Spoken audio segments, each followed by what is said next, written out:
Mr. Harrell. Tom. Tom. Yeah, Tom. Thanks for coming.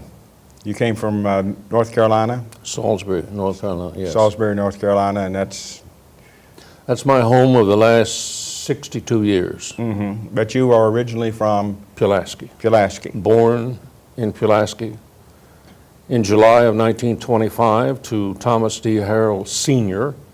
and Mina Lee Busick Harrell. And the doctor officiating was Douglas Divers at about 4:30 in the morning, I'm told. You don't remember? No. They put me in swaddling clothes before I could start talking. That's probably a good idea. Oh, I'm sorry. Well, the reason we're doing this, of course, is that I think it's we can read a lot, but of course these days we have the opportunity to have video of people who were actually in World War II and also in the Depression before World War II, and that's a good chunk of the history of the United States in the 20th century. Yes. So we've been interviewing World War II veterans while we can. Yeah, you should. You're right.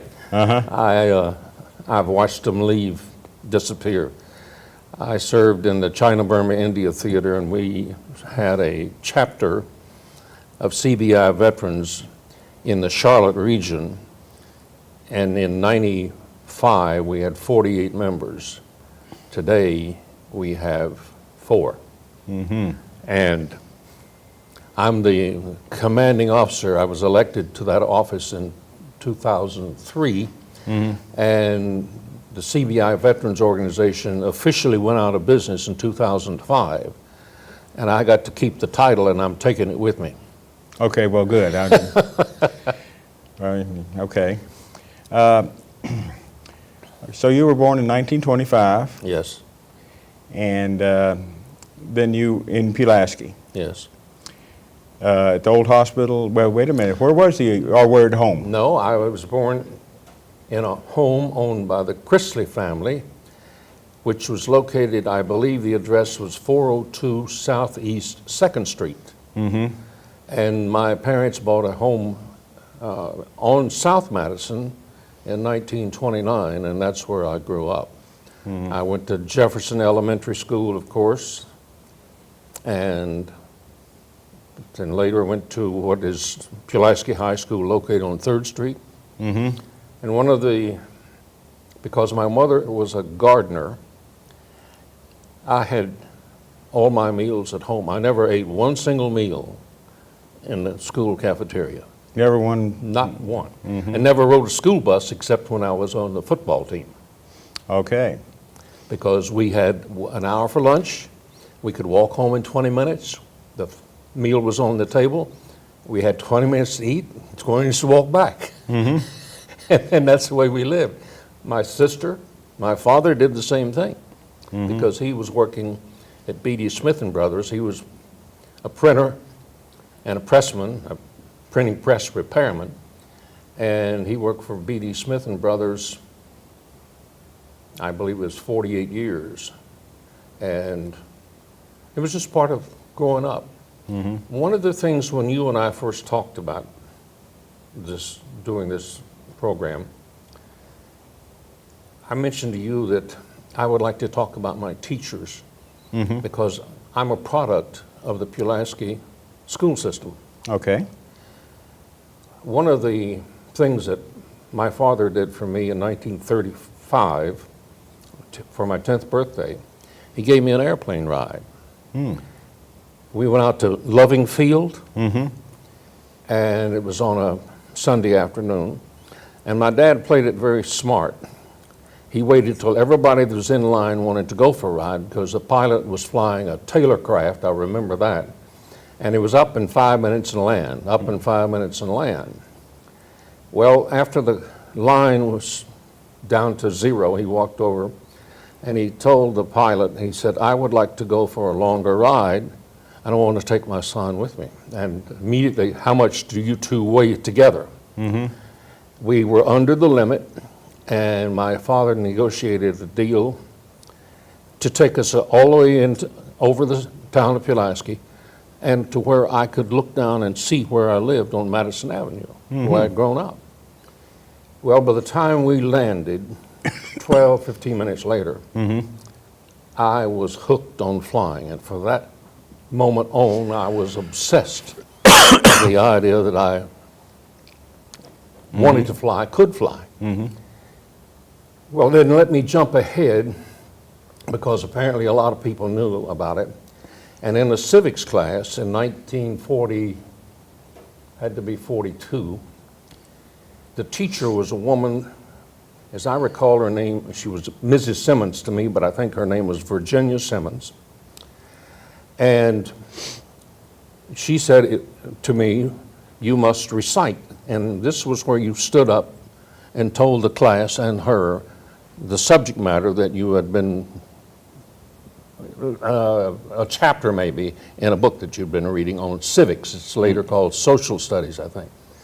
Well, she gave me a warning, and this is where, being a flying nut, I guess the word had gone around through the school system, because I'm sure I must have been a pain to deal with. She said, "Thomas, if you do not recite today, you will get a 0. You've gotten 2 zeros, and another 0 will take you below the 50% mark. You will drop to the bottom half, and you will not be eligible to fly in the military. That'll be in your records." I stood up, I recited, and she said, "That was very good, Thomas. You should think about becoming a radio announcer." Well, I went home and told my mother, and I forgot about it because I was intent on flying. Well, let me tell you how that turned up several years later. I'm jumping from a 10-year-old flight to social studies in my junior year, and I will jump ahead to where the teachers and Dr. Divers also had a hand in this, because apparently everybody around my family knew that I had become absolutely obsessed with this idea of flying, becoming a pilot. So what happened was, and let me say, I'm not some sage or guru of anything, but I can tell you that the thing that, because I would say I was a C student, C plus, C minus, C average student in school. I see. And a C, you see, a C, that's right. Well, what occurred was that I, through Dr. Divers, who, and this came because I got 3 cracked ribs playing football. We were playing Withville, and they had a guy that was about 6'2" or 3", about 235, all muscle. He was all a farm boy too.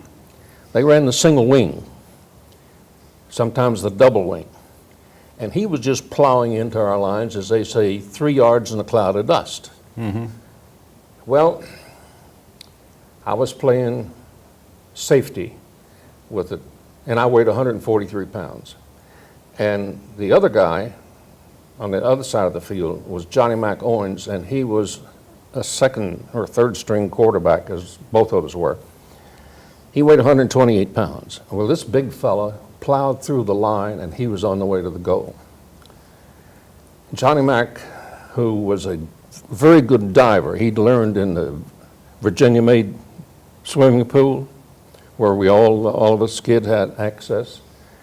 He was good a platform diver, as I remember. But he was also a good gymnast. And in those days, we had a class called tumbling in the gym. But he was very good at that.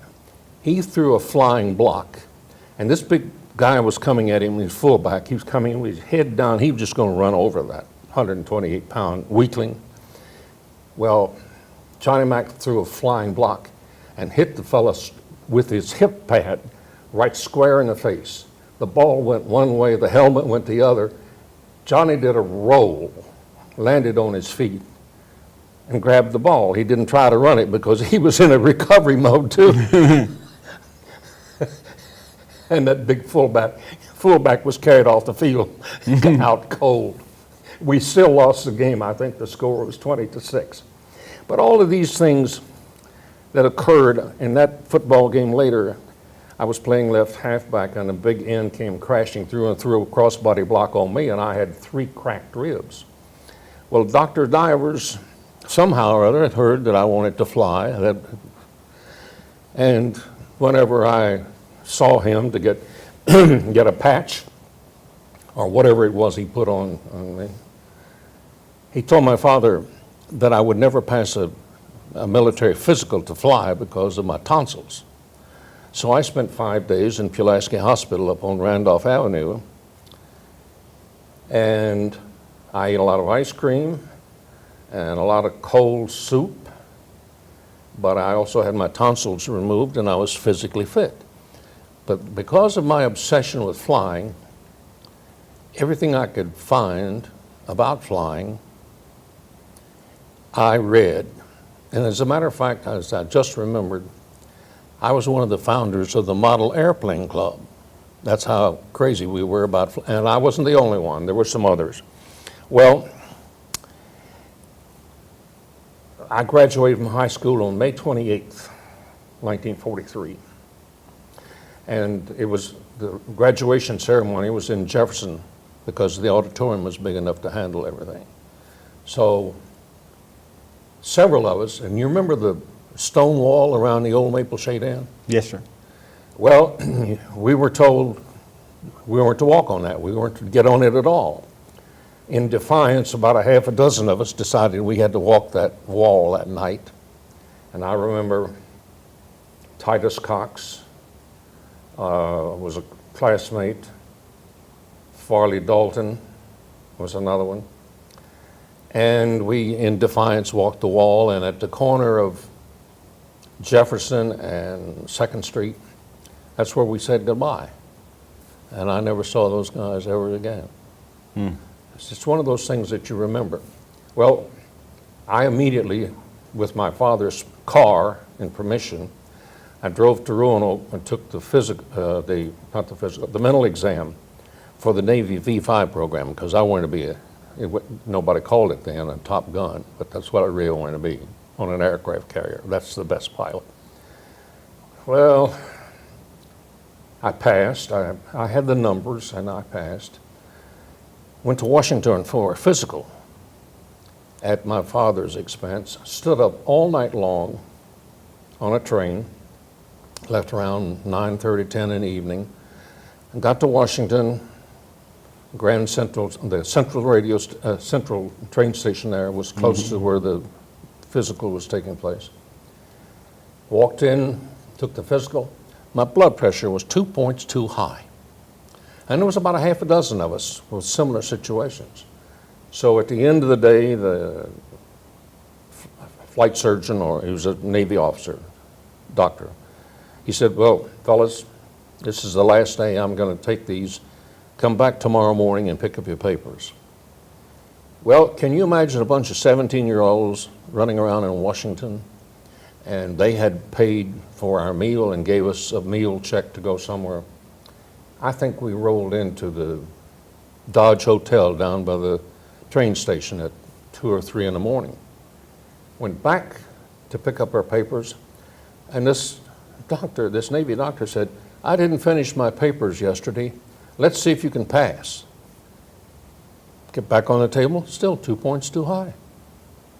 I told him, I said, had I known, I'd have gone to bed last night. Sorry. Went home. Told Mother and Dad what had happened, and Mother said, well, why don't you try for the Army Air Corps? Okay. Dad walks to work, and I get the car, and I go back to Roanoke and take a mental exam for the U.S. Army Air Corps. And it was tougher than the Navy. And then I passed, and then I went to Richmond. Once again, Dad picked up the tab. And I went to Richmond, passed the physical, and I enlisted as an aviation cadet in the U.S. Army Air Corps when I was 17. I wasn't called to active duty. That was in July, just before my 18th birthday.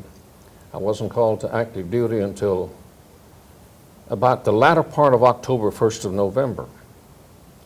And I saw a lot of my friends get on the train that were drafted, but I had successfully enlisted. When I was called to active duty, I went to Miami Beach in November, and I was on the ocean front in one of those big old Art Deco hotels called the Colony, and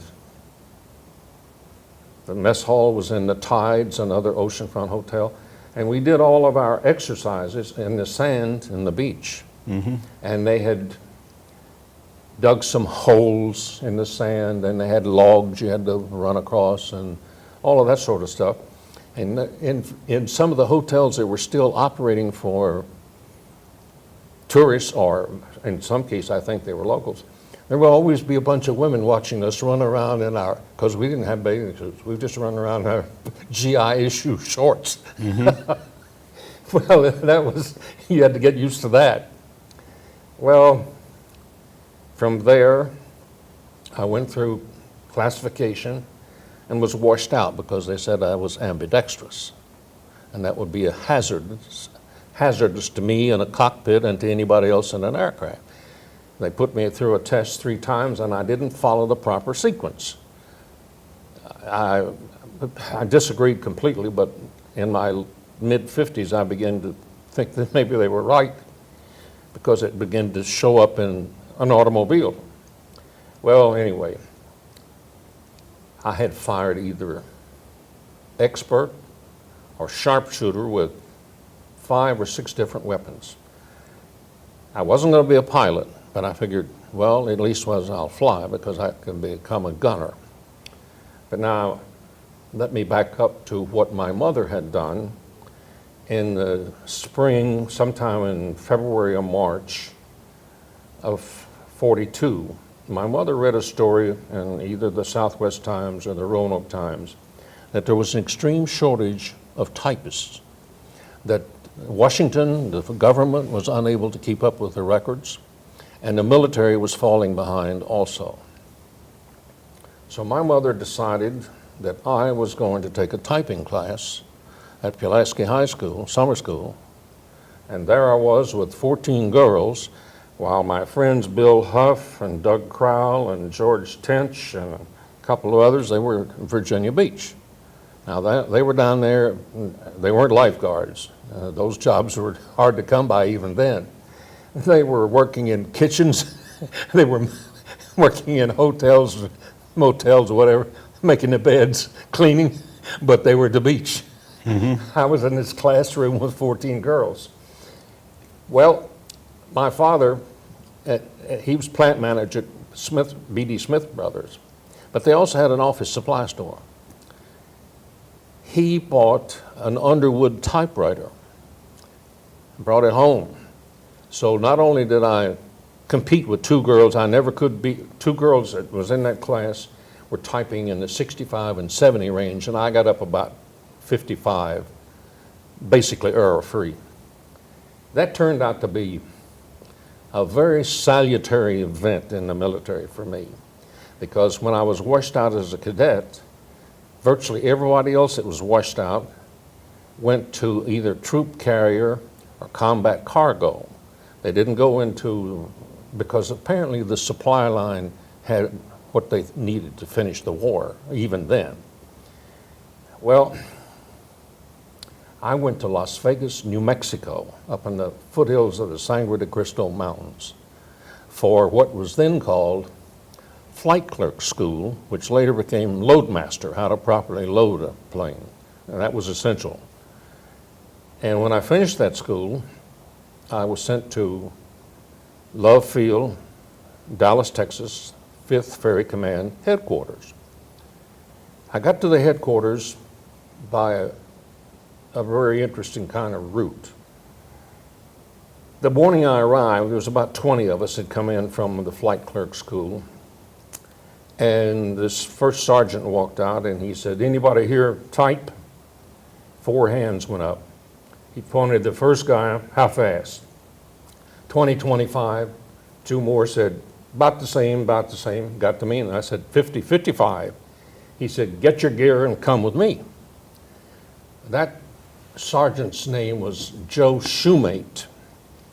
I won't forget him any time, I hope, ever, because I went to headquarters of the 5th Ferry Command, and there was only 8 people working in that command. And you see, I had acquired a skill. They didn't have to teach me how to type. I could type. First job in the headquarters, I was typing the morning report. The morning report is actually status of forces. They want to know where everybody is. You're AWOL, absent without leave. You're sick, you're deserter, you're able to do, or you're on detached duty somewhere else. And that's filed every day but 12 noon in Washington. It's universal. It still goes on to this day. They want to know where people are and are they capable of what's the capability of this unit and its men. Well, that thing was an experience because toward the end of my term there, before I was to be shipped overseas, Shoemate said to me, "Where are you from?" I told him, Pulaski, Virginia. Joe Shoemate was from Wythe County.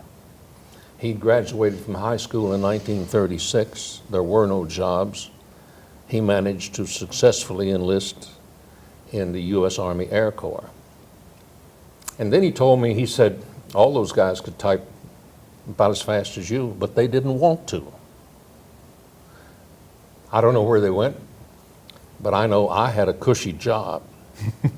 And I, seriously, whenever D-Day occurred, you have to realize that the Air Transport Command not only has a transport of everything from beans and bombs and bodies and body bags and whatever, to wherever they're the point of injection, as they used to call it, where they're going to be used. But they also had an airline radio network. Being in that headquarters and the 6-hour time differential between Dallas, Texas and Normandy, we knew we had taken huge losses, but nobody said anything anywhere. That was not even, you didn't even discuss it among the people in the headquarters. You learn to keep your mouth shut. And I did. Well, I was sent to New York. I had a priority 3 out of 4. I wasn't going to go by boat. I was going to fly to Europe. But the weather began to turn bad in 44 over the North Atlantic, and I was scheduled to go by way of Gander, Newfoundland to Prestwick, Scotland, and then be assigned. I spent 2 months in New York in the Sutton Hotel, and then they sent me out to Fort Totten on Flushing and Long Island, and everybody went somewhere except me, and then I was sent to Fort Richardson on Staten Island, and finally the officer in command said, "I don't know what to do with you." And anyway, he made contact somewhere, and the next thing you know, I'm on a train to Miami, Florida.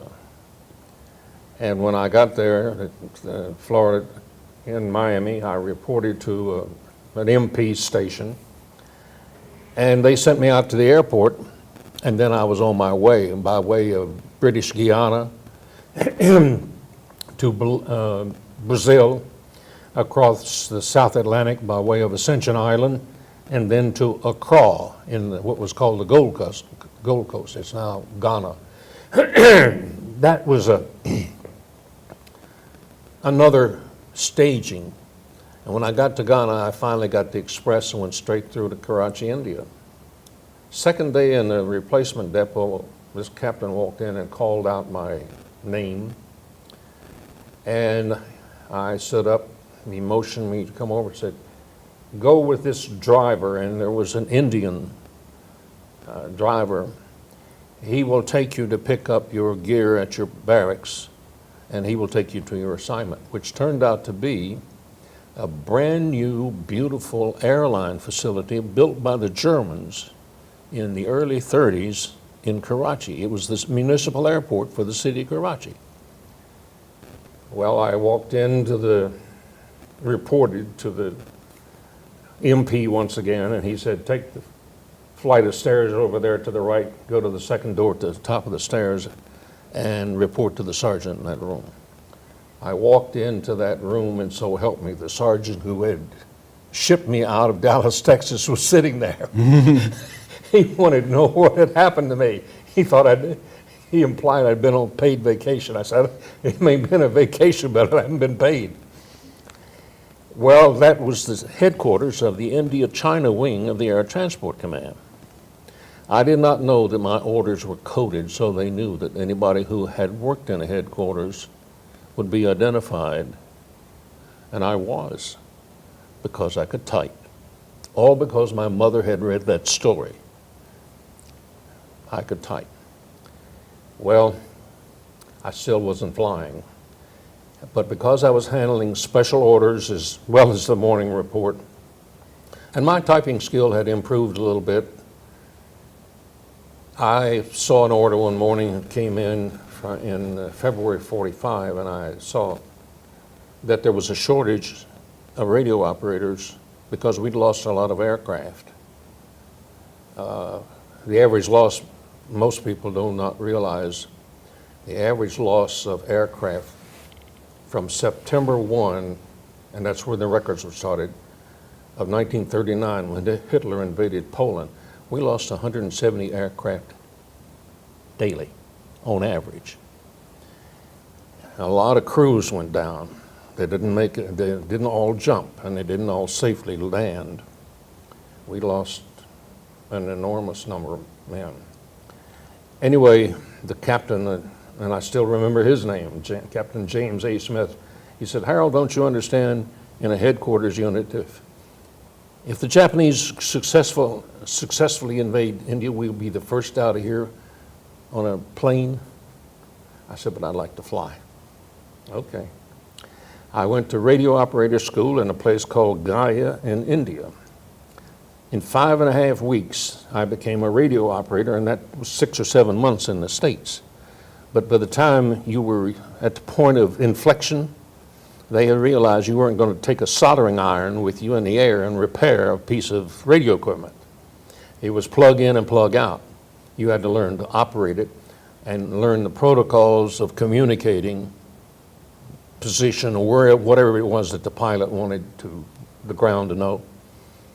And so I got the flight status, but the captain did me a favor.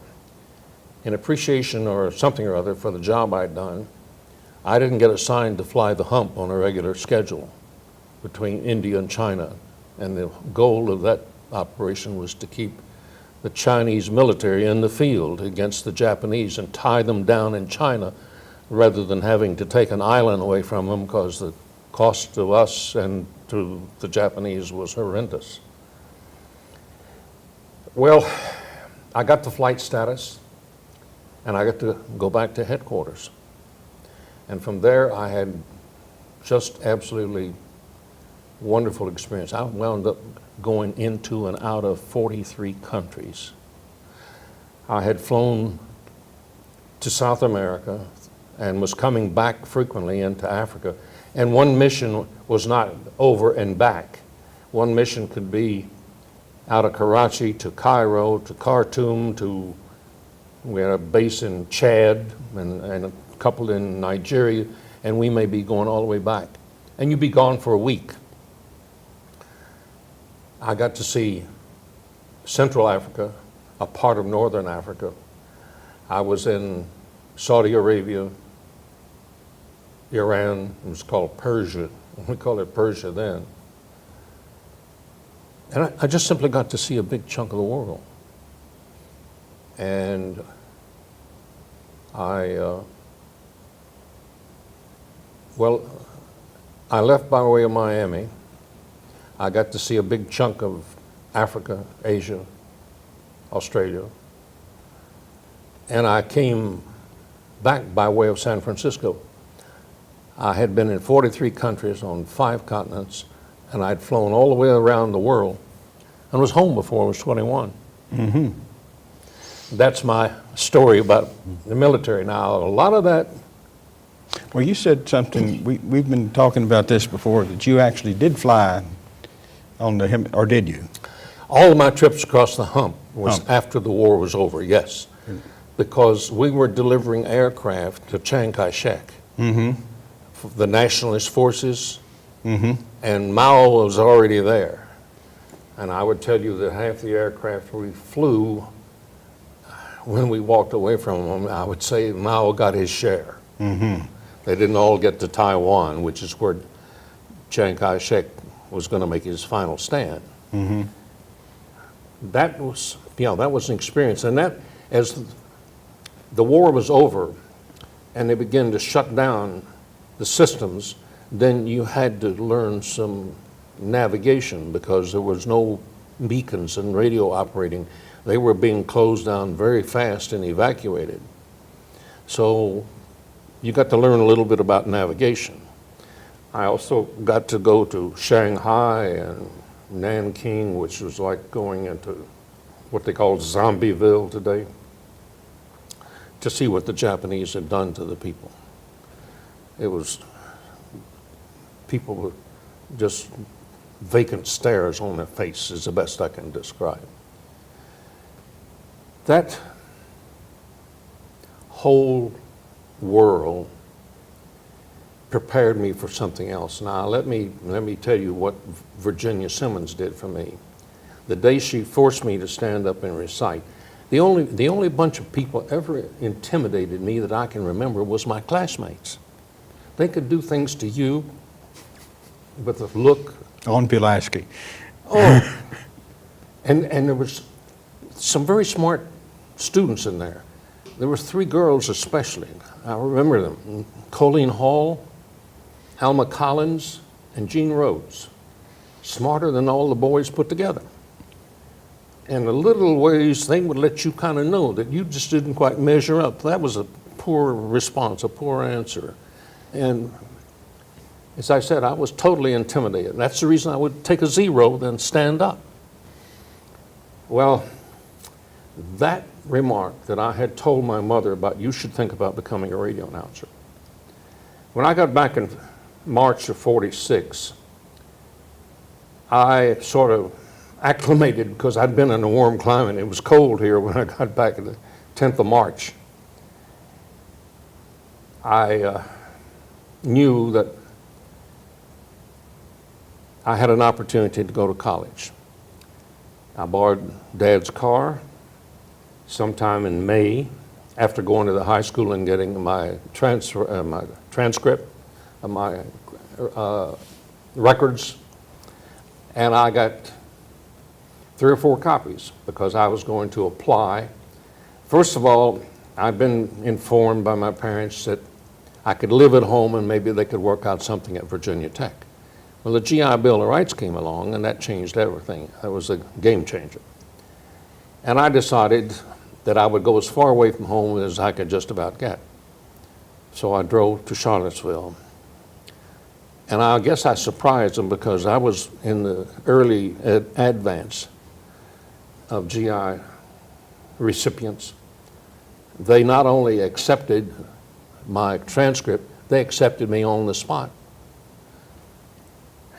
So I didn't get to William and Mary, which was going to be my second choice, or Washington and Lee.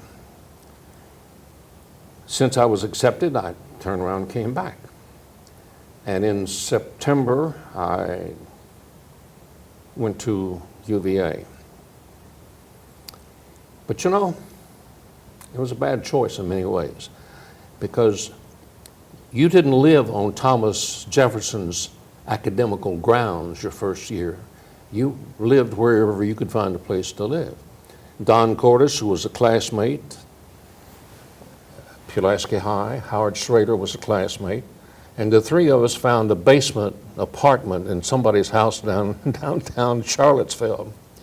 And it was sort of like that saying, root, hog, or die, because you were entirely on your own. It was a sort of a sorting out process that UVA ran. No counseling. You just took the mandatory first year requirements. Well, that turned out to be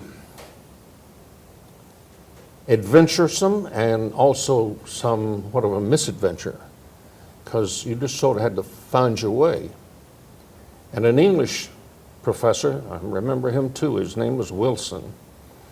He told me, he said, you know, you have some skills, but you don't have proper, you're not using proper grammar and some other stuff. He said, I know a remedial tutor. She will charge you $5 per lesson. I'd like you to go see her. I got on a bus and rode to the end of the Rugby Road, which was part of the suburban area from the college. I met this little old lady, and she'd already been sent by the professor copies of, or the originals of some stuff I'd written. She said, you know, you don't have too many problems, and I think I can help you. She said, either you weren't paying attention, you missed, or you didn't understand, because, and she brought me around very quickly. I think I made 3 or 4 visits, and I passed that course with another C. But the thing that happened on the basis of what she taught me showed up again later, because in my 3rd year, I'd been hitting my parents pretty heavy for support, because what we got for food and rent didn't cover the needs, so my dad was supporting me pretty heavily. I decided after my adventure with the remedial tutor in English that I would see if I couldn't get some help, because I had run into Professor Pago in mineralogy, and I simply could not do advanced calculus and the stuff that they required, because I'd never been exposed to it. So I went to the student loan officer, and I asked him for a loan of $250, and I wanted to find through them or someone who could teach me the math I needed to advance in mineralogy. Now let me tell you how I had to approach this. Dr. Joseph K. Roberts was the chair of the geology department at Virginia, and the first class, he taught an 8 a.m. class. He was chair of the department, but he was there for 8 a.m. And he told the entire room, there probably was 80 or 90 of us in this class, told the entire room, he said, now gentlemen, let's us understand each other. You are here because the university requires that you pass at least 1 science course to graduate.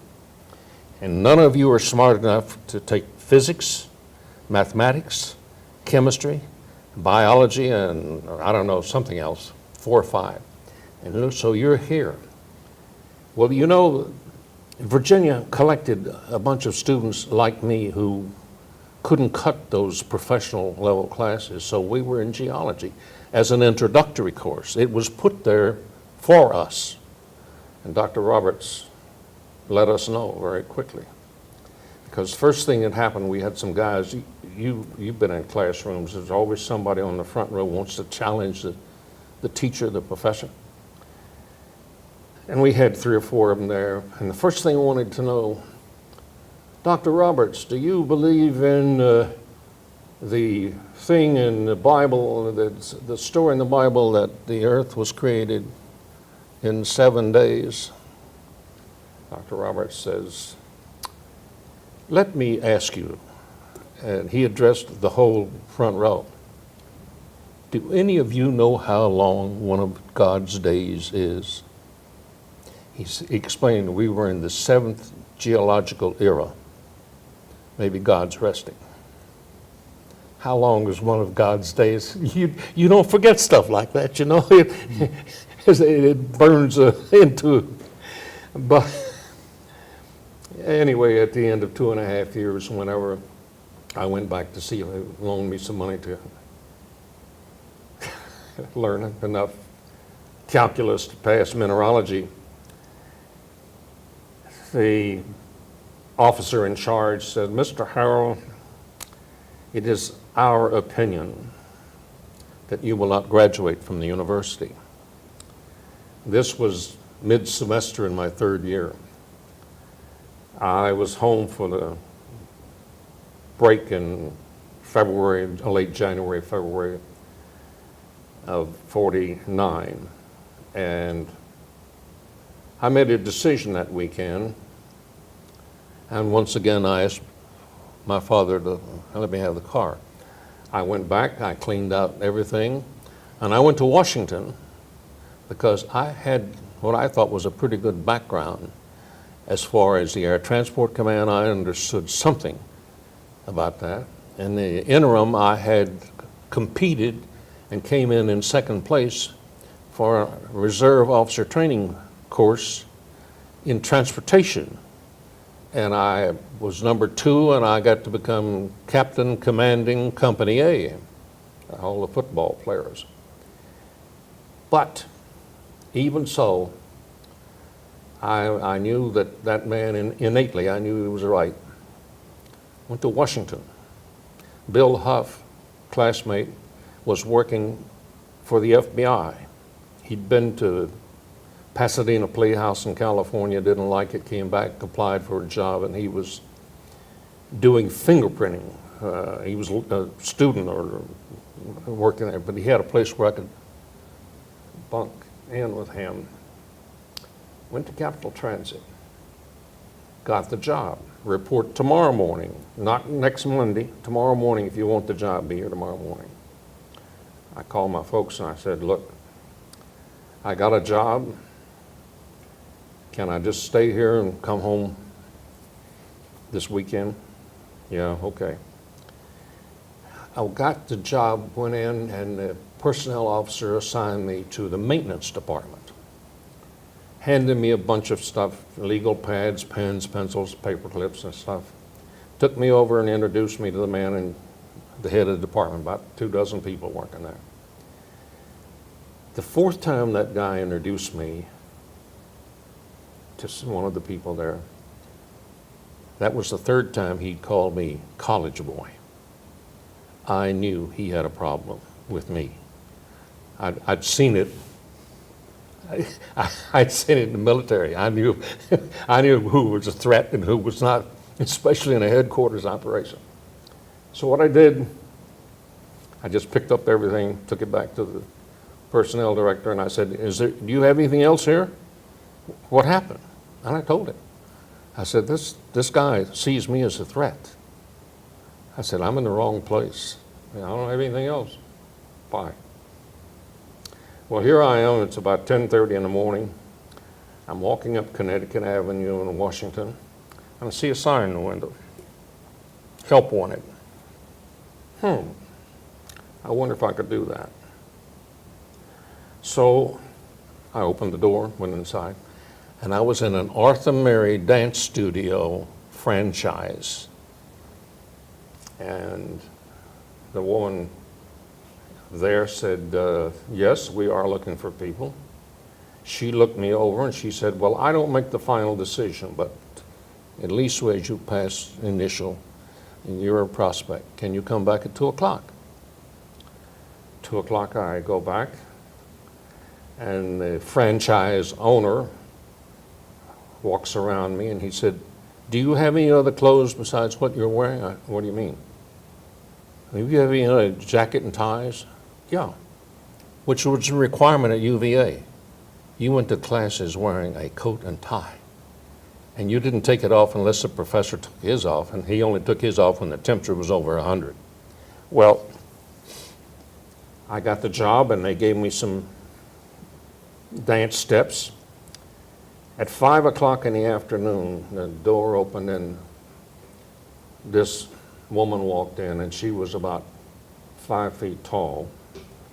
She wasn't quite 5 feet wide, but she was built like a Okay. truck, like a big, heavy-duty truck. She walked over to me, "Let's dance," and she had the tickets and everything. "Let's dance." Well, she shoved me around the floor, and her name was Helen. And over the course of the evening, "You're new. Where are you living?" I was with Bill Huff. I said, "Well, I have a place here in town for the temp. Wouldn't you like to live with me?" Whoa, I wasn't prepared for that. As I think about it, I'm still not prepared for it. But what happened next was I went over, and Bill Huff was living in a place on, where was that? Massachusetts Avenue, and it was an old ambassador's residence, big place, run by a family was Rowe, and Roger Rowe and Bill and I were all about the same age. And Roger didn't like living there particularly, especially if his parents were away, because there must have been 24 girls living there. All of them were working for some of the Latin American countries that we call banana republics. They were all fluent in multiple languages and worked in some of the embassies. And so up on the second floor of that house, there was a big enclosed porch, a gathering place. And I was telling Bill and Roger and some of these girls, young women, about my adventure. And the girls were laughing, said, "It happens to us every day." It's just that we get pushed around by men. You got pushed around by a woman. I went back the next morning, and when I walked in the door, the woman that was managing the place, she said, "I've been expecting you," because it was a job you started in the afternoon. And I said, "Yeah, I think you know why." She said, "The moment I saw Helen walk through the door, go straight at you, I knew you weren't going to last." I went home.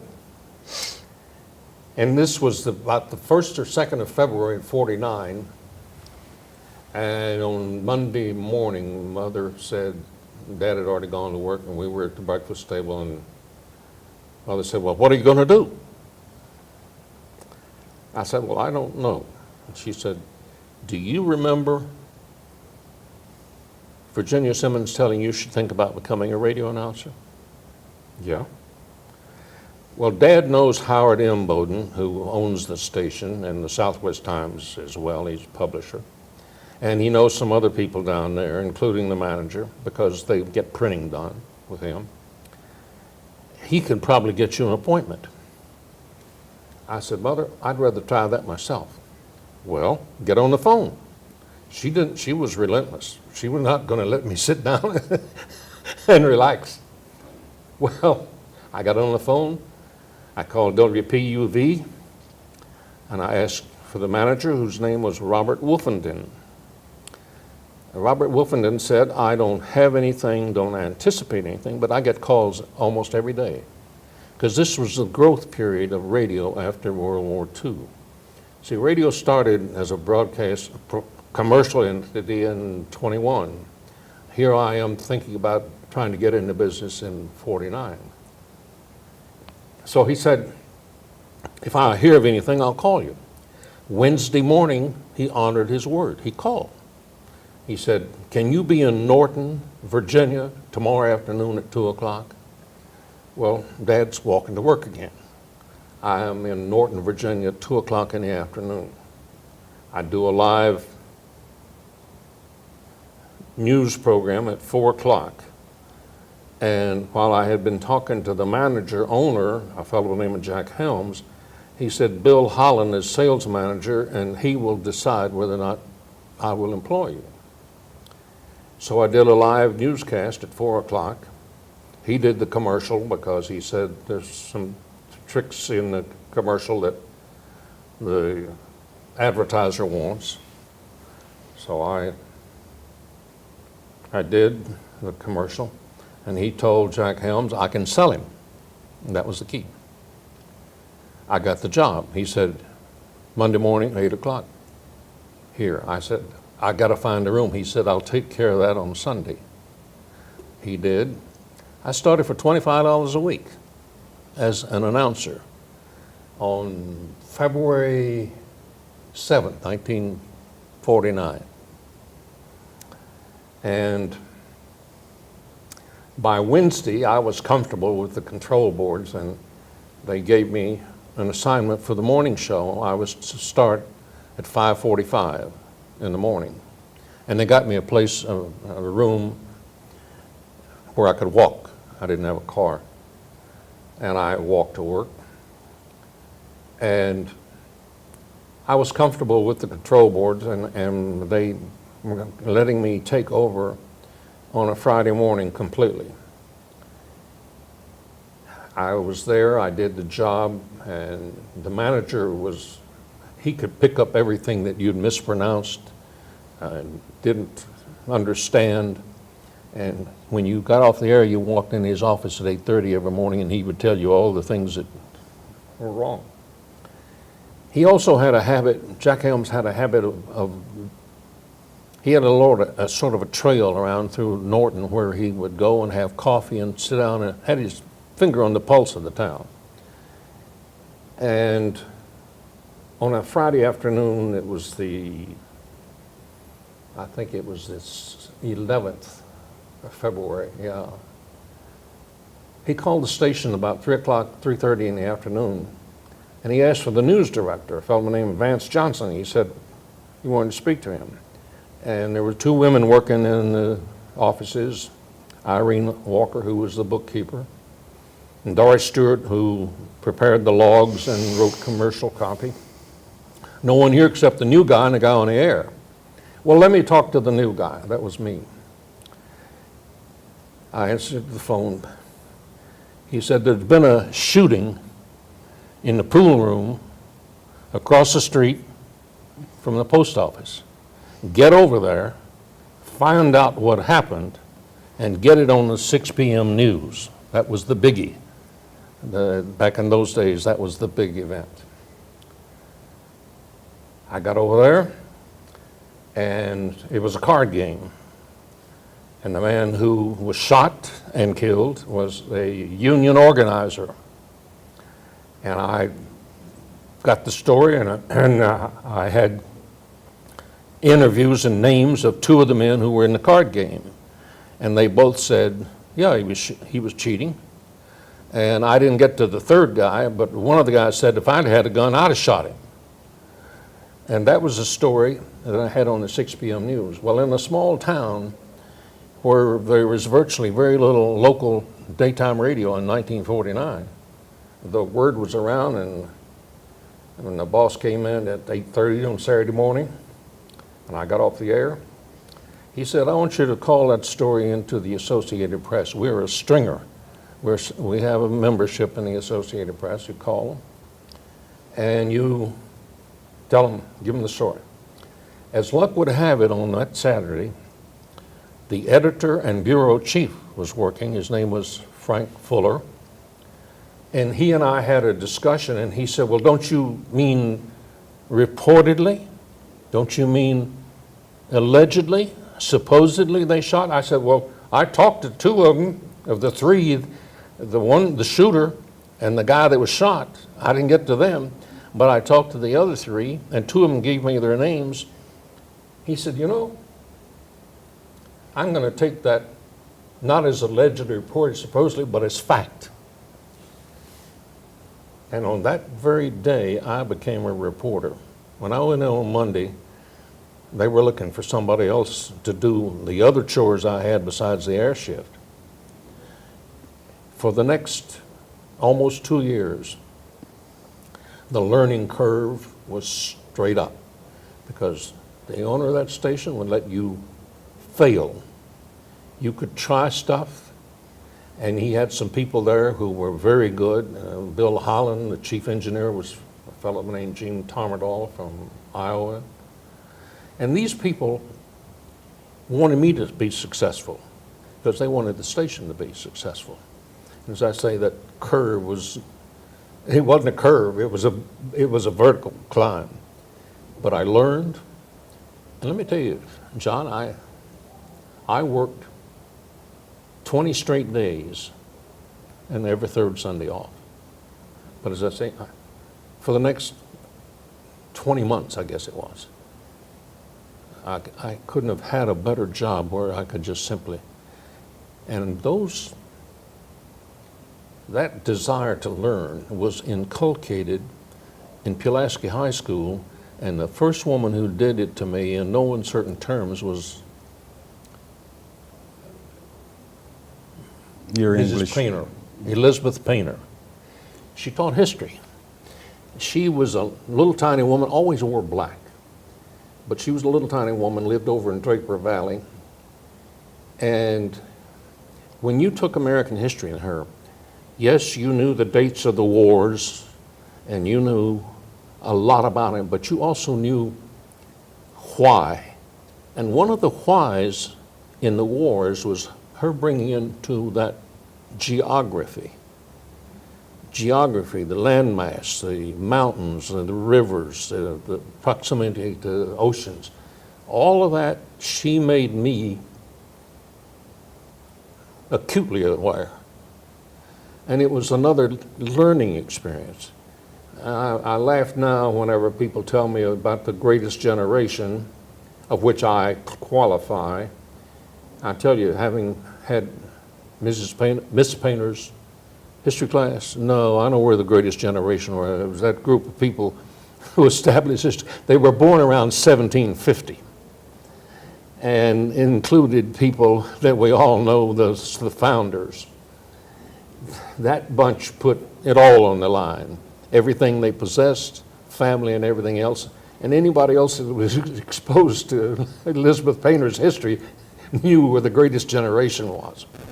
But you see, that was the way Tom Brokaw sold books, because even today, everybody that's got a microphone at a cable show or a television show writes a book, because he knows it's going to be promoted by all the other cable news anchors, and the sales are going to be good, and he's got a nice little offshore account maybe in a big book advance like some of them that we recently heard about.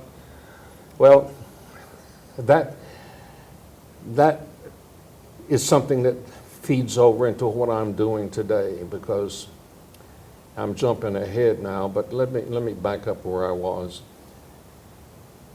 That experience as a reporter came out of that remedial English class, that teacher. Once a teacher had been involved in something that advanced me, whether it was in Pulaski High School or somewhere else, including teachers like Kitty Fry, first grade, Linda Cundiff, second grade, Mrs. Laughlin, I don't remember her first name, in the third grade, Mrs. Bocock in the fourth, I think it was Mrs. Graham in the fifth. I don't remember the sixth grade, but the seventh grade is where I ran into Elizabeth Painter, and that she was demanding. And it was only about 14 or 15 of us in that class, so you couldn't hide very long. You know, you had to read, and she just brought you out. And it was that sort of stuff, and the fact that my mother remembered, you should think about becoming a radio announcer. Well, one day I went to lunch, a late lunch, about 3 or 4 o'clock in the afternoon, been busy, with Bill Holland, the sales manager, guy who said I can sell him. Bill Holland was exactly 20 days to the day younger than me, born in the same month, same year. Didn't go in service because he had poor eyesight, very poor. Had a voice that sounded like it came out of a rain barrel. Understood music, was a good salesman, had never been to college, was driving a Cadillac. I had been to college, didn't graduate.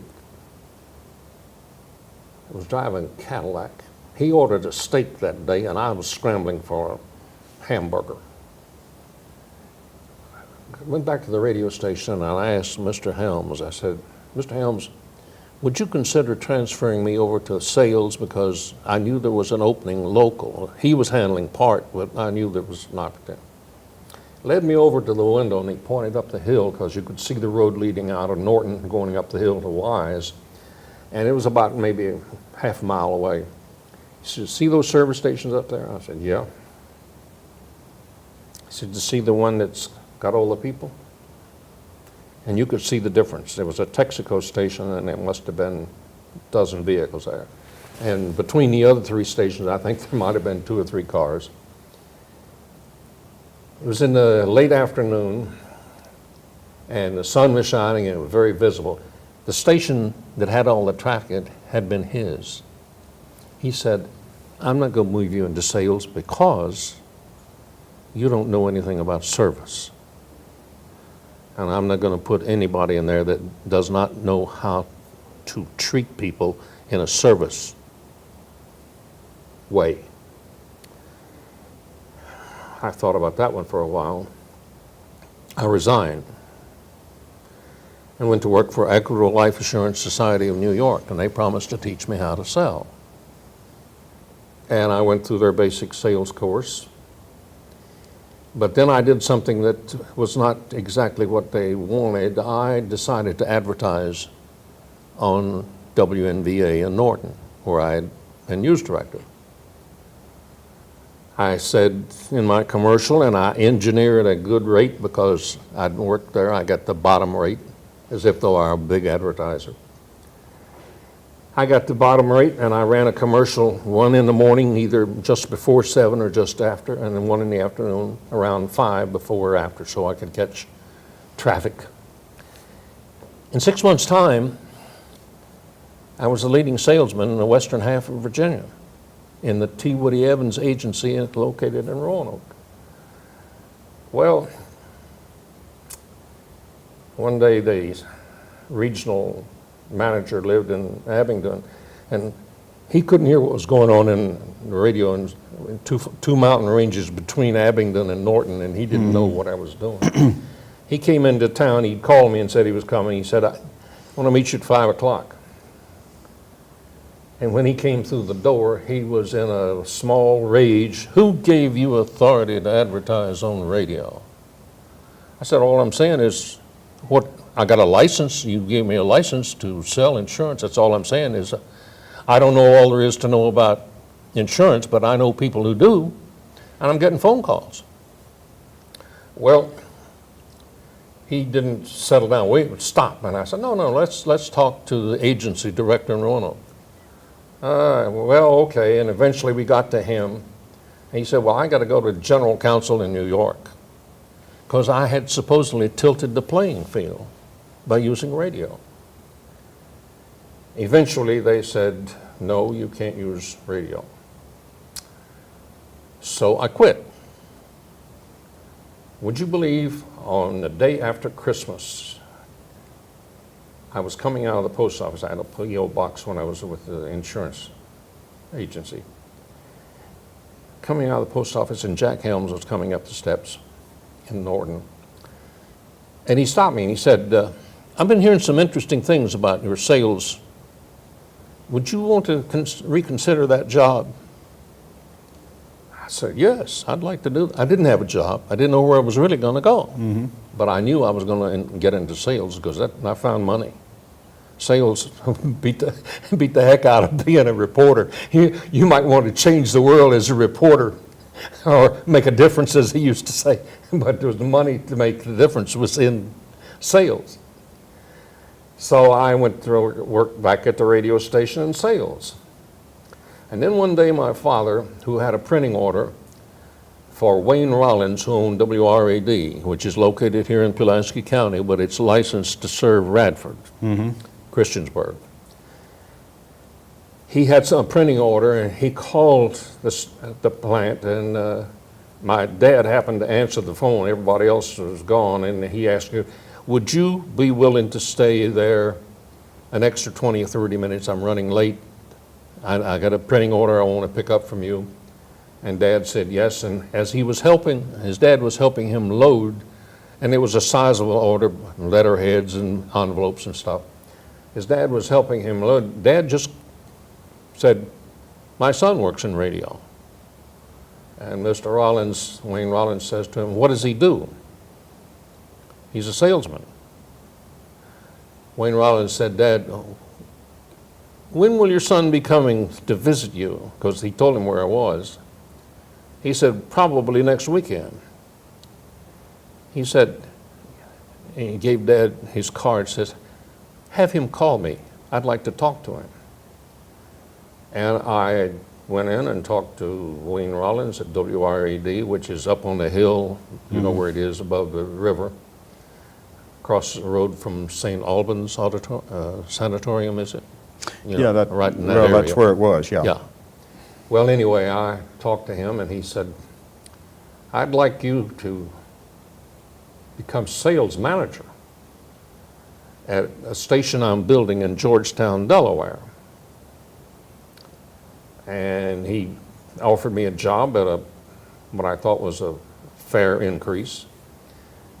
And I said, all right. I went back to Norton and I resigned, reported to WRED Studios on a Monday. On Thursday, he said, we've just gotten word, Rollins says, we've just gotten word that the FCC has approved our purchase of a radio station in Fayetteville, North Carolina. I've changed my mind. I want you to be there Monday morning, and I'm making you sales manager of the station in Fayetteville. Whoa, that was a game changer, as they say. Well, I made arrangements, and I was in Fayetteville on Monday morning. Miserable radio station. It was abused. It hadn't been, nobody was paying much attention to anything. Wasn't even doing $100 a day in business. Matter of fact, I remember the number very vividly. It was $2,815 is all they had generated a month. Interesting challenge. But Fayetteville was a tremendous town for doing business. It was military. This was in March of '51, and the draft was still in place. There were a lot of people coming in and being trained at Fort Bragg. In a period from March until December of '51, simply because I made sales calls. I knew a little bit by then about selling, thanks to Jack Helms in Norton. I knew a little bit about what I was selling, and I took that station, and I'm patting myself on the back, from $2,815 a month to $15,000. Well, I thought I was going to have a big bonus, but in December, Mr. Rollins, Wayne Rollins, told me, he said, you know, we've had a lot of expenses. We've had to move our offices to Wilmington, Delaware. I forgot where they were located, but anyway, and we've had to buy a new airplane, new twin-engine Beech. And, you know, what I'm going to do is I'm going to give you another percentage. I didn't have any place to go. This was in December. All the way around to the next November of '53. There's a fellow that I knew of, or I wasn't sure. We were in downtown Fayetteville on Hay Street. It was a warm October day. And I'm rattling on here. If this gets to be too much minutia, Go ahead. you tell me. Go ahead. Okay. On Hay Street, there's a fellow across, we were both going across the street, but the street that we were on, he was on one side. And he motioned to me and walked over and said, are you Tom Harrell? I said, yes. I'm Victor Dawson. My sales manager, Tiny Martin, told me at noon today that he's going to be leaving me because he has two elderly parents and both are in need of his presence. Would you be interested in the job? I said, yes, sir. Well, he said, well, come on over. I said, I can't make it. I got some appointments. He said, well, I'll be there until 7 o'clock. I walked in at 6:15 or so, and he said, first thing, what do you want to be doing in 5 years? I said, well, I'd like to think I could be managing a radio station. How about 10? I want to be a part owner. He said, you come to work for me, and I'll help you do it. I took the job because he had the biggest station in town, and he had the FM too. Sales went way up, and I made enough money in 3 years and 11 months to put together with two partners a purchase of the stations, 2 stations in Salisbury, in sales and sales marketing. It's been an adventure, but I keep going back to the teachers. Everywhere I look, if I sought a teacher, and sometimes you call them a teacher, sometimes you call them a coach, you call them a counselor, a guide. But when you learn to look for a mentor. And where I learned that was in the Pulaski High School system. The teachers that I had, whether it was Coach Long, Virginia Simmons, Gene Bundy, I remember some of them, not all. It was the subject matter I learned most about. And the teacher was the door, the key. But they're still out there. And one of the things that you learn whenever you are in sales and radio, you deal with a large number of Jewish businessmen, particularly in the South, small independent businessmen. And if you get to be friends with some of them, you can have one of the more interesting conversations because many of them have been hands-on from the time they were small boys, because whatever the parents or grandparents did, that's what they're going to do. They're in the chain. It's a family operation, especially where education is concerned. And I remember more than one incident of dealing with Jewish businessmen in Norton. In the brief time I was a salesman, and then later in Fayetteville. If you got to know these people and they trusted you, they would open up. They would tell you, and you pick up things because they wanted to teach. They wanted you to work with them. If they felt like you were really interested in their business, they would become not a partner, but a party to your success. Because if you were successful, they were successful. And that's the way they looked at it. I'll never forget a fellow by the name of Sam Mendelson. Sam's parents escaped Austria right after World War I and came to. Sam had a pretty good accent, but he'd served in the military. And he'd been in the Boston area, I think it was. He came down here and he was at Fort Bragg. And he liked being in the South because it was warm. And he said the sun shined down here and he didn't see a lot of it up in New England. So he stayed. And he had a military supply operation. And his wife was a seamstress. And while there were lots of bigger operations, this man had a niche that his wife had created because she had a line of dresses. And a lot of people who were drafted came in and they had family, they had wives and children, and they were still drafted. They didn't go to Canada or anywhere else or to college further to escape the draft. They were drafted. And many of them showed up in Fayetteville. That woman could make women who had minimum money for clothing look good because she could tailor make it, and she was a good buyer. I had a good relationship with him, and he was a good advertiser, had a substantial account. Walked in one Monday, and I didn't realize that she wasn't in the room, but his wife had died on Friday, had been buried before sundown on Saturday, and his business was running on Monday morning. Now, this man had 2 teenage daughters. His name was Sam Mendelson. I won't forget him, I don't think, because He said something whenever I cheerily announced, what do you want to do this week? He said, well, and he told me what had happened. And then he said something that when I asked him, where did you learn that? He said, I learned that in Hebrew school when I was 5 years of age. It was in change, 5 words, in change, there is opportunity. He had had a big change in his business with the death of his wife. He had followed proper Jewish procedure, Orthodox, and he had buried her. But life goes on.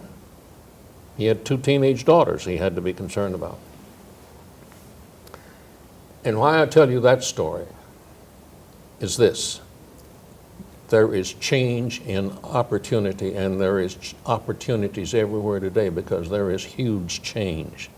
But you know, it all goes back to some of the teachers that I had here in the Pulaski school system. Because whatever I did in the way of grades, they always managed to pass on to me the desire to learn. And those opportunities to learn are everywhere. You just have to sort it out and decide what's in your best interest. And trial and error is okay, because in this country you can get up and start over again. And in lots of the world, as you well know, you can't do that. I wish if I could, well, one of the things that I did, but this time I was married, and my first wife and I did not have any children, but we got divorced after about 10 years or so, and she got to do what she wanted to do, was travel. She could afford it. And what we lost in our marriage, we sort of gained in the business, because she became advanced in bookkeeping and did 2 of the 3 parts of becoming a CPA, but she also computerized the radio station. And we stayed in business for 40 years. That's the sort of stuff which sounds like you almost make it up. And this whole thing, this whole opportunity you gave me, because I've thought about it a lot. I lost a little sleep over it. But one of the things that the teacher element of this is always present, and I don't remember where or when. I grew up in a Presbyterian church. I was a member, my family were members at First Presbyterian. When Dr. WWII Harrell was pastor, I knew that man personally. He came to our home.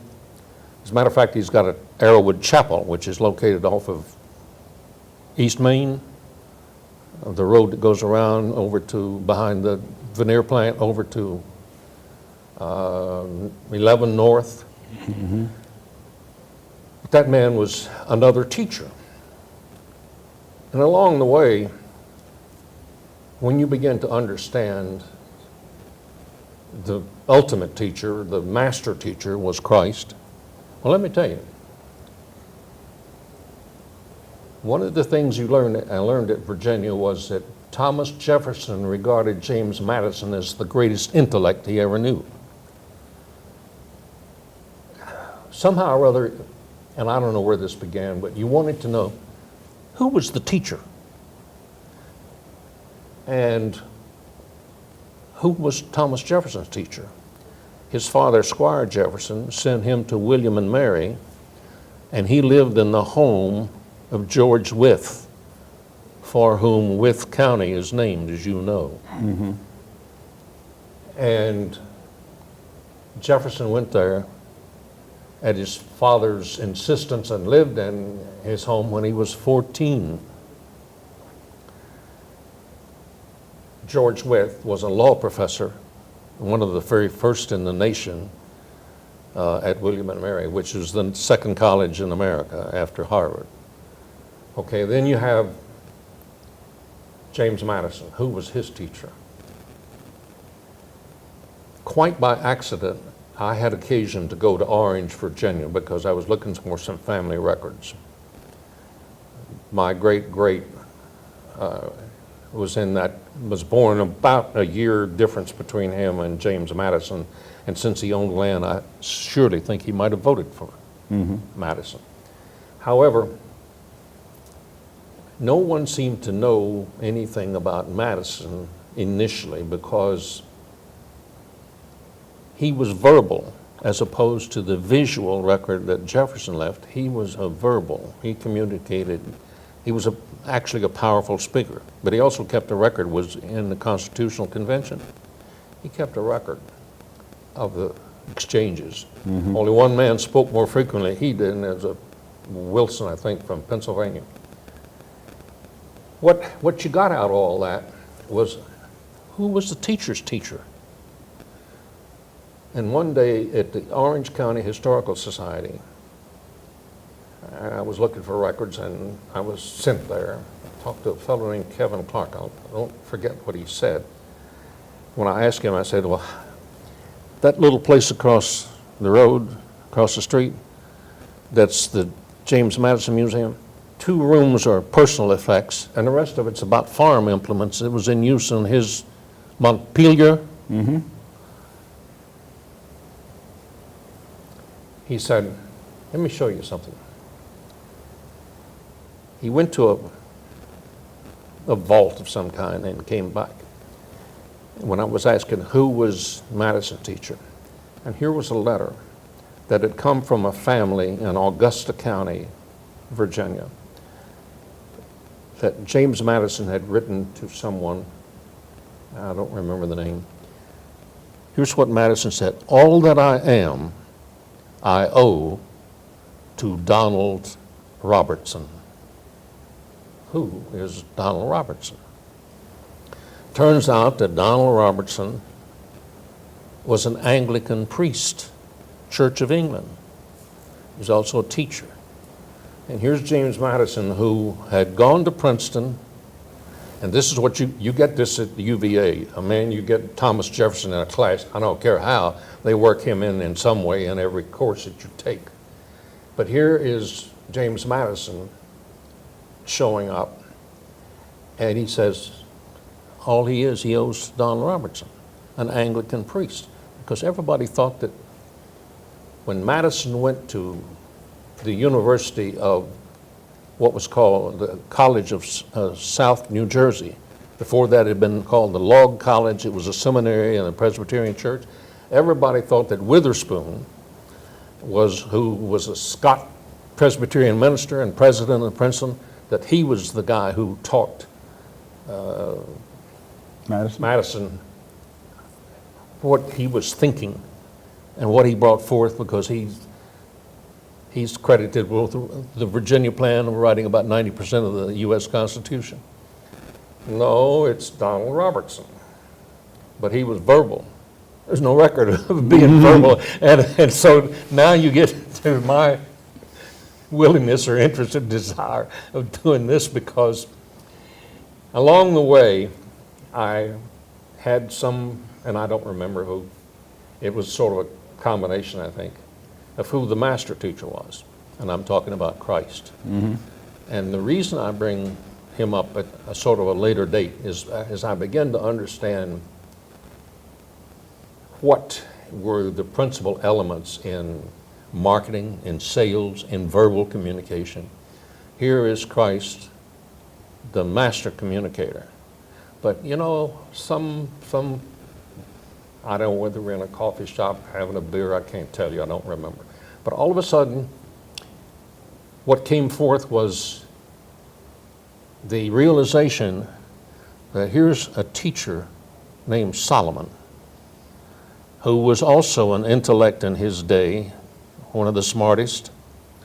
But he tells you in Proverbs, and it's also in the Psalms, he tells you in Proverbs in very straight order what to ask God for in prayer.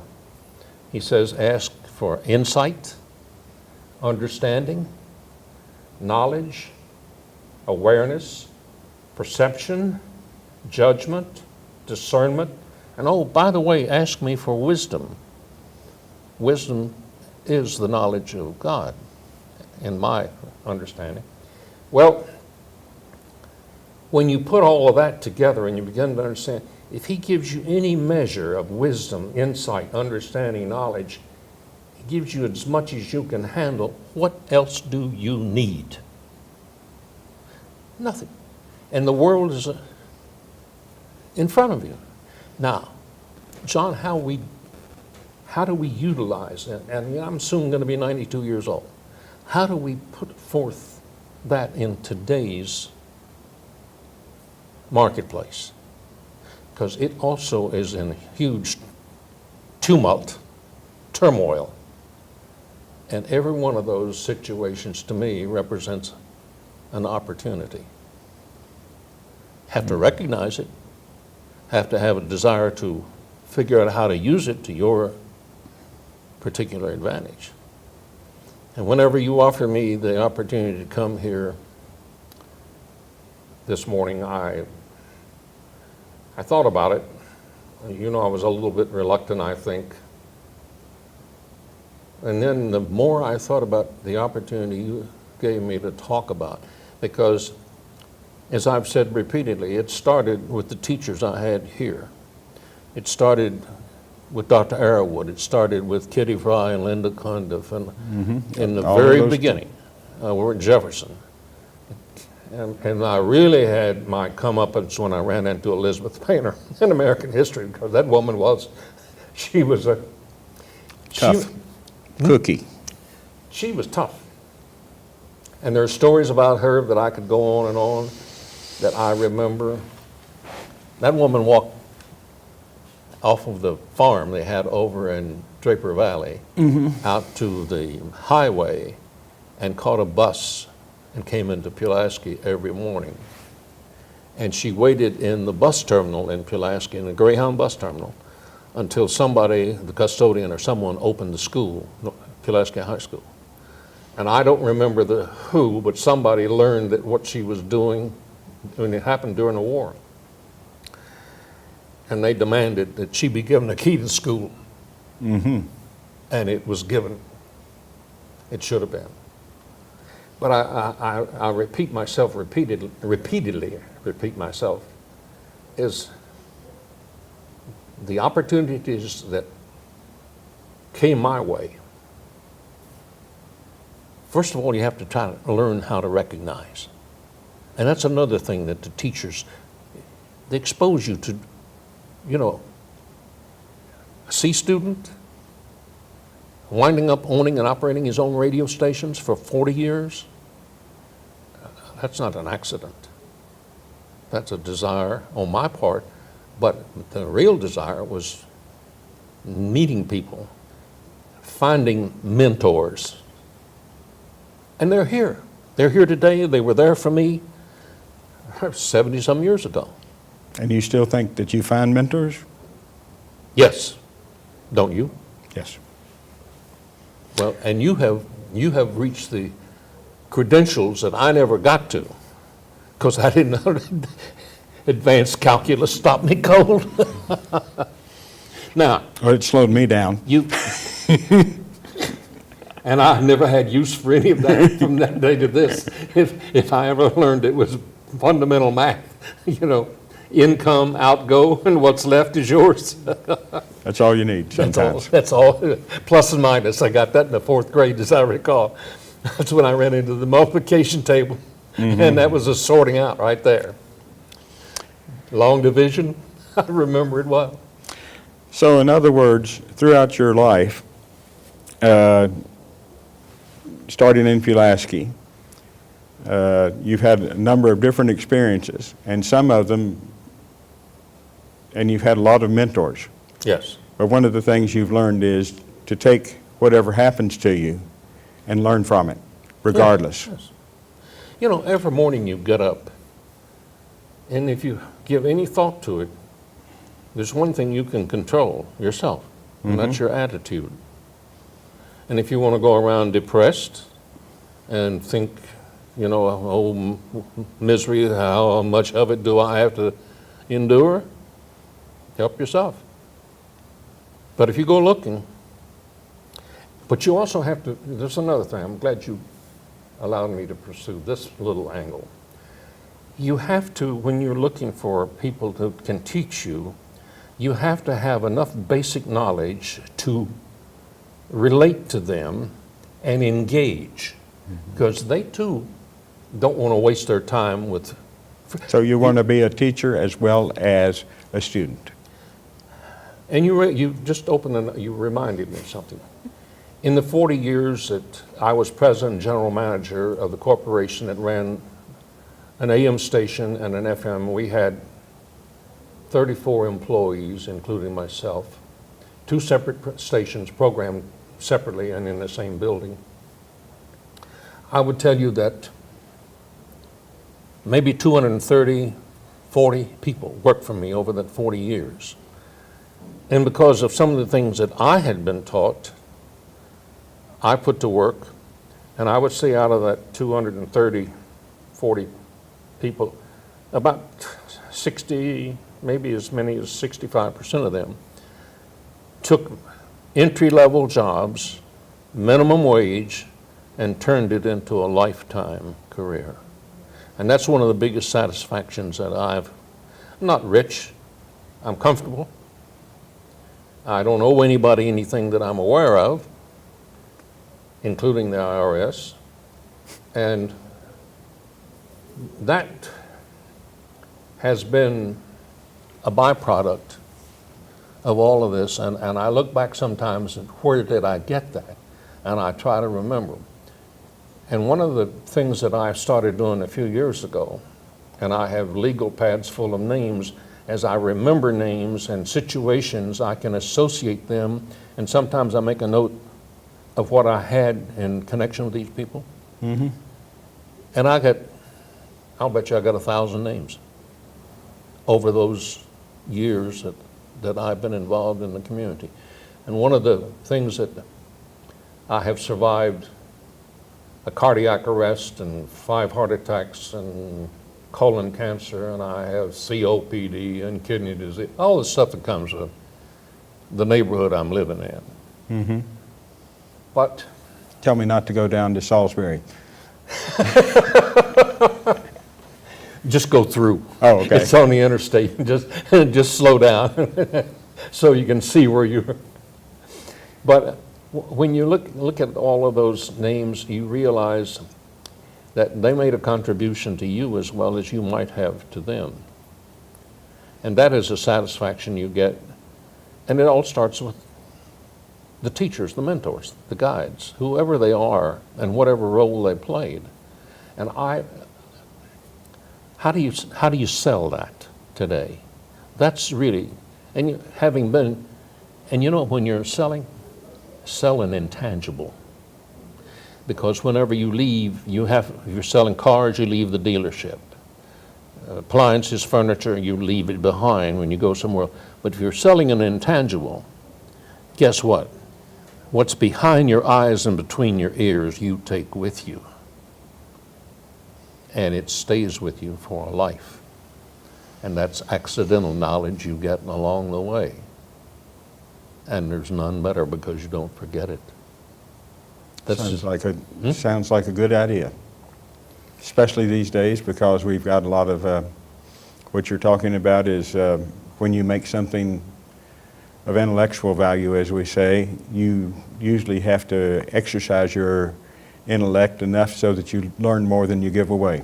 Well, you've summarized it better than I have. Where were we? We were talking about opportunities, and you were talking about an opportunity that you gained by going to a Coffee shop in Mooresville. In Mooresville. Yes. And there's a Down Home Cooking by Thelma somehow. When I went into the coffee shop, the first thing that he was a Vietnam vet. He'd flown an attack helicopter for 2 tours. His name was Richard Warren. Mm-hmm. My wife and daughter were shopping because there were dress stores still operating in Mooresville in '95. And when they said, well, we've worked this side of the street, we're going over there. And I said, well, I'm going to go to that coffee shop over there and get something to drink. Walked in. First thing the man said to me is, don't have any hot coffee? My cold coffee is great. My iced coffee is great. Give me some. Next thing he said, are you a veteran? I said, yes. He said, well, come back on Thursday mornings. The coffee is free and the conversation is great. I told my wife about it on the way home, and she thought I was going to become a recluse, because when I had the cardiac, the one thing you have when you own a radio station is something that many, many people want. And they want access to your audience, because they live on name identity. I don't care whether they're in sports, music, Hollywood, business, in the pulpits, wherever they are, they all survive if you know who they are, name identity. I had the choke point. So I had friends all the way up to, I met presidents and governors and senators and every place. That came from 40 years. Well, my wife thought I'd become a recluse whenever I sold, but on her insistence, I went back to that coffee shop. One of the first men I met, who permits me to tell the story, told me that that place had saved his life. And I said, what do you mean? He said, just coming here and meeting other guys who have similar kinds of experiences. And I thought, well, okay. But about a year and a half later, on a Thursday morning, 2 women walked in. And they asked Richard Warren if they could speak. I don't remember hearing him say anything, but he handed them the microphone. The older woman said, I came here this morning to thank you because I have a husband again. And the young one said, I came to thank you because I have a father. This man had been suicidal. This coffee shop gathering, which goes on in Mooresville 6 days a week now, because a group of veterans have come together and bought a store and created a museum and a coffee shop on Main Street, right in the middle of town. Salisbury has the largest VA hospital in the state, serving an area that has about 275,000 veterans. North Carolina has 800,000 veterans. We rank 4th after California, Texas, and Florida comes North Carolina. And we have the 2 largest military installations on the entire eastern seaboard in Cherry Point and Fort Bragg. Fort Bragg is now second only to the Pentagon. Well, when I met Thelma Lucky, I wanted to see if we could establish a coffee shop in Salisbury, because I had seen what had happened in Mooresville. The thing that I took her over to, and I knew the guys, the members of the board, I took them over, I introduced her to all of them. I said, give it to her straight, warts and all. What I thought I had done is sell her on opening a coffee shop. Well, when we got back to her restaurant, she and I were talking, and she said, well, I'm in, and you're it, and I got stuff on the stove, I'll see you. All of a sudden, I'm running a coffee shop. The last thing in the world I was expecting to do. I thought I'd transmitted an idea. You know, I'd done the heavy lifting, now she was gonna get to execute. No, she reversed it. That coffee shop now has an average attendance in Salisbury of about 80 a week. It's not the same 80, because over 3 years we've had almost 1,000 sign the guest register. And just 6 or 7 weeks ago, we had a homeless veteran come in, and he was wild, hair dirty, unkempt, and how he found us, I don't know, but somebody told him to come. And we had some people there. I didn't have a principal role here. I sort of pushed him off to a guy that I knew would talk and listen. And he did, Arthur Brown. And Arthur talked him down. He was suicidal. And this is what has happened in the coffee shops. I don't like to put a name on it. I don't like to call it any kind of therapy, because once you do, the media picks it up and that's who you are. It's like all of the heroes that Brokaw made with his book, we are all heroes, and that's a media pigeonhole. Well, the same thing happened at the VA hospital. We're now victims, another media pigeonhole. But what we are is 800,000 veterans in North Carolina, and I don't know, but Virginia's up there somewhere pretty high. We are an economic asset. And this is one of the things that's coming out of the coffee shop. Because this woman refused to become a 501c3, no politics, no religion. she would not give up her free speech rights for a tax write-off. Consequently, I have free reign, and therefore I can bring in Senator Burr, who's making headlines in Washington right now. Senator Burr has come to talk. I say, how about you talk in 3 minutes and take Q&A? He got so many Qs that his A's lasted 45 minutes into his next appointment. Because he didn't have an editor, a publisher, or a writer. No one was between him and getting a response. Senator Tillis has been there, Congressman Hudson, Alma Adams, a Congress lady, and Virginia Fox, another one, have sent their representatives. But the business community is there, the county commissioners have all come, the state legislators have come, and now we have a presence in the community which, and I'm just ancillary to it.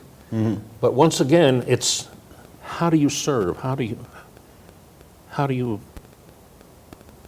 create some kind of a place where people can come together and find a way to decompress, reconnect. I don't know what, I don't want to call it something because I don't want the media to pigeonhole it and dispense with it. But I see it happening all of the time. The last fellow walked in was Michael Stabenow. He permits me to use his name. Been homeless for 10 years. He showed up in a coffee shop. The next thing, as a result of Arthur Brown, who was the principal of talking him down, he comes back every week now. But he also had gallbladder surgery, and somehow he had an external tumor that weighed about 4 or 5 pounds. Well, we had been trying to get the VA hospital to use something called light therapy. It just so happened some people showed up who've been demonstrating it in the Mooresville coffee shop, and we have about 20 coffee shops now running around the state. So the disease is spread. But this man, on his own, with the help of the people running the coffee shop in Mooresville, underwent light therapy. He doesn't have the tumor anymore. Is that where they use light stimulation Yes. of the, they put in a monoclonal antibody, finds out the cancer cells, and this, with its fluorescence, and then the light stimulates it and kills the cancer. Yes. And suddenly he doesn't have this I think external. Virginia Tech has actually done some work on that. Was that where it came from? Well, I don't know. Well, I don't know if that's where it came from, but I know that there's some. Well, I'm glad you know about it because it's brand new as far as, this is only 3 or 4 months ago. Well, it's because I'm interested in fluorescence and have done some work with radium and some other things too. You need to talk to Senator Joe Manchin from West Virginia. He says that our part of the world can furnish a lot of rare earth that's now coming out of China. How Probably. about it? Huh? Okay. It's time for you to go back to school. Yes, sir. Well, I think, you know, we could go on forever. You want to? We only have no, we arranged a late checkout time, just in the event. You've been, this conversation, if you want, this monologue, has been weeks in the making. I've lost enough sleep over it because I go to sleep and wake up. Last night, I went to bed at 9:30 thinking I'll get a solid night's sleep. 12:15, I was wide awake. I was still awake after 3, but suddenly, as if though I was awakened to hear, I made the teacher connections, but I hadn't made that until this morning. Well, I think that that's great. And Is it useful? yes, I think it's useful because there'll probably be a lot of young people now that'll be in going into Iraq, Afghanistan, and all of us experience difficulties through our lives. But the lesson that you've taught is that the good times and the bad times can both be used for good. And I think that has been very helpful, and I know it will be very helpful in the future. Thank you. I hope so. And you know, the great thing about having been in all these countries, and I've been in a few since, but let me tell you, if you don't appreciate being an American, go to one of these places, even today, and you'll come face to face with reality very, very quickly. And it's America's a great place, isn't it? Absolutely, and there's nothing, and we're under assault internally for the values of the institutions and organizations. I see civic clubs that are starving for members. The American Legion thought they had a marketing program to last forever, because if they had a meeting room and a caterer's kitchen at least, all they needed then was a bar and a poker room. Well, the crowd I'm dealing with are all in their 60s now. The biggest cohort is Vietnam veterans, maybe 75, 80%. And they're doing with your coffee shops about the same thing that the World War II veterans used to do with Lions clubs and... Yes. And then even the churches are suffering. We have 31 fire departments in our county, volunteer, and they're suffering from people. The Boy Scouts, in some cases, I say, instead of the church sponsoring a Boy Scout troop, let a fire department, because they live in a rural area. Three-fourths of the people in my county, Rowan County, live outside of one of the 10 incorporated communities in the county. But they got, as I say, opportunities everywhere, but work at learning how to recognize it. Go get help. It's out there. Find a way to engage, which means you have to, we're in an information and technological age. Everybody says information, information, information. But if you refuse to take the time to become informed, then you're just going to be sidelined. The mainstream is going to move on and you get left. But it's there, and it's there for the taking. You just have to want it. You know, for a C student, I frankly tell you, I didn't do too badly. I'm not rich, except in experiences. And I got some of that, I got a measure of insight, understanding, knowledge, awareness. The very things he told you to pray for, I got measures of it about all I can handle. And I'm grateful to God every day that he gives me that amount.